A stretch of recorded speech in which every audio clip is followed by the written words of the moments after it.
લક્ષ્ય ન્યૂઝ, એક નજર, એક લક્ષ્ય.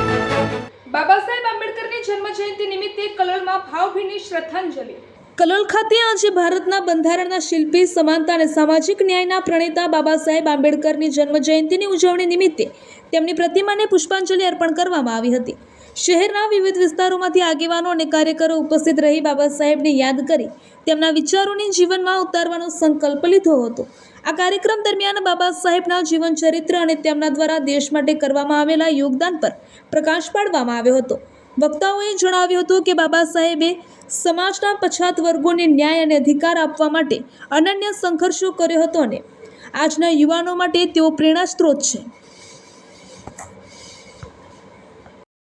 આ પ્રસંગે ગાંધીનગર જિલ્લા પ્રભારી રમેશભાઈ સોલંકી, પૂર્વ મહામંત્રી આઈ.બી. વાઘેલા, કલોલના ધારાસભ્ય બકાજી ઠાકોર, શહેર સંગઠન પ્રમુખ જીતેન્દ્રભાઈ પટેલ તેમજ શહેર ભાજપ સંગઠન મંત્રી સહિત જિલ્લાના પદાધિકારીઓ, સ્થાનિક સ્વરાજ્યની ચૂંટણીના ઉમેદવારો અને મોટી સંખ્યામાં કાર્યકરો ઉપસ્થિત રહ્યા હતા.